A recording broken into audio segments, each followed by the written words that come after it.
Study करने वाले हैं द इंडियन पिनल कोड 1860 के अंदर जो जनरल एक्सप्रेशन चल रही है हमारी, उसके अंदर सेक्शन जो हमारा है 14, 17 और 18 के बारे में आज हम स्टडी करेंगे कि एक जो सर्वेंट ऑफ गवर्नमेंट कौन होता है, गवर्नमेंट क्या होती है, और इंडिया अगर कहीं पर भी आता है आईपीसी के अंदर तो हम उसके अंदर क्या मानेंगे।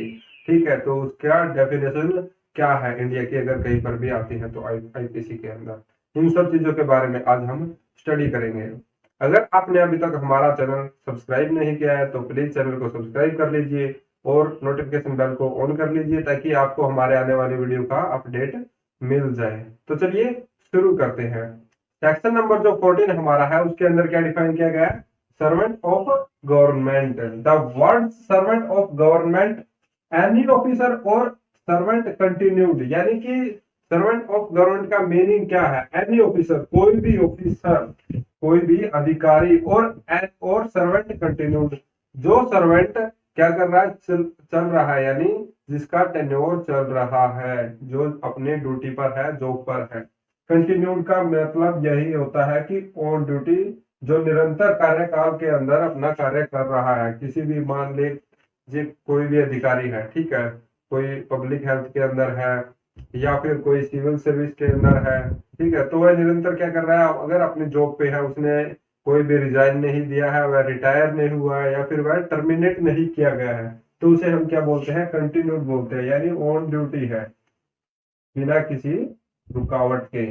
अपॉइंटेड और employed in India by the authority of government, यानी अपॉइंट किए गए हैं जो गवर्नमेंट के द्वारा, अथॉरिटी ऑफ द गवर्नमेंट या फिर गवर्नमेंट के द्वारा जिसे क्या किया गया, अपॉइंट किया गया है, वो ऑफिसर और वो सर्वेंट, ठीक है, क्या माने जाएंगे, सर्वेंट ऑफ गवर्नमेंट माने जाएंगे, यानी सरकार के जो क्या है, अधिकारी माने जाएंगे, यानी सरकारी अधिकारी हम जिसे बोल सकते हैं। ठीक है, अब बात करते हैं इसके अंदर हम सेक्शन नंबर जो 17 है हमारा, गवर्नमेंट, सरकार, यानी गवर्नमेंट किस वर्ड को, जो गवर्नमेंट है वह डिनोट करेगी, कैसे डिनोट करेगी, government denotes the central government. अगर कहीं पर भी आईपीसी के अंदर गवर्नमेंट वर्ड आता है और वहां पर लिखा नहीं हुआ है कि सेंट्रल गवर्नमेंट, ठीक है, तो वहां पर जो गवर्नमेंट है उससे हम क्या अनुमान लगाएंगे कि डिनोट्स करती है, किसको डिनोट करती है, सेंट्रल गवर्नमेंट को डिनोट करती है, और द गवर्नमेंट ऑफ स्टेट या फिर स्टेट गवर्नमेंट को डिनोट करती है। ठीक है,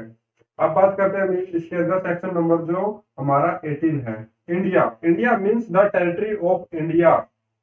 इंडिया का मतलब क्या है कि जो हमारी इंडियन टेरिटरी है वह सारी की सारी आएगी अगर कहीं पर भी आईपीसी के अंदर इंडिया का जो इंडिया वर्ड आता है तो। ठीक है, तो जो हमारी इंक्लूडिंग एवरी स्टेट जो इंडिया के अंदर आती है, ठीक है, पहले क्या था, excluding the state of Jammu and Kashmir. पहले क्या था, जो हम क्या थे, जम्मू एंड कश्मीर को इंक्लूड नहीं करते थे, जम्मू एंड कश्मीर को छोड़ के जो सारी स्टेट्स है वह इंडियन टेरिटरी के अंदर आती थी। लेकिन अब क्या हो गया, जो हमारा 2019 का रीऑर्गेनाइजेशन एक्ट आया है,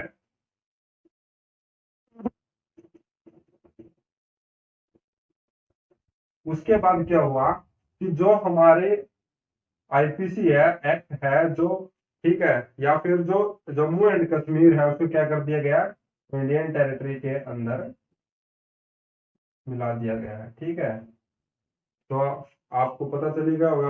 उसके बाद क्या हो गया, जो ये वाली लाइन है यहाँ से हट गई है, excluding the state of Jammu and Kashmir. तो अब जो इंडिया अगर आता है तो वहां पर अगर लिखा होता है, मान लीजिए एमसीक्यू क्वेश्चन आ गया, ठीक है, तो वहां पर आता है कि India means the territory of India, उसके अंदर मान लीजिए ऑप्शन भी आ जाता है कि excluding the state of Jammu and Kashmir, तो आपको वहां पर टिक नहीं करना है, तो वह आंसर क्या होगा, आपका रॉन्ग आंसर होगा। ठीक है, तो जब अब अगर इंडिया आता है तो वहां पर क्या हो गया, जो इंडिया सभी स्टेट्स के ऊपर एप्लीकेबल है, तो ठीक है, वहां पर excluding the state of Jammu and Kashmir नहीं आएगा, या आपको बात ध्यान में रखनी है। ठीक है, 2019 के बाद रीऑर्गेनाइजेशन एक्ट आया हमारा, आर्टिकल जो 370 था उसको हटाने के बाद जो जम्मू एंड कश्मीर है उसको क्या कर दिया गया है, इंडियन टेरिटरी के अंदर उसे मिला दिया गया है। तो उसके बाद जो हमारे जितने भी एक्ट है वह इंडियन अप्लाई होते हैं जम्मू एंड कश्मीर के अंदर। ठीक है, जैसे अदर स्टेट्स के अंदर अप्लाई होते थे वैसे ही अब जम्मू एंड कश्मीर के अंदर अप्लाई होते हैं। आई होप आपको समझ में आ गया होगा। अगर कोई बात आपको समझ में नहीं आई है तो आप वीडियो के कमेंट सेक्शन में कमेंट करके हमसे अपना क्वेश्चन पूछ सकते हैं, हम आपका आंसर जरूर देंगे। तो मिलते हैं नेक्स्ट वीडियो के साथ, तब तक के लिए टेक केयर, थैंक यू।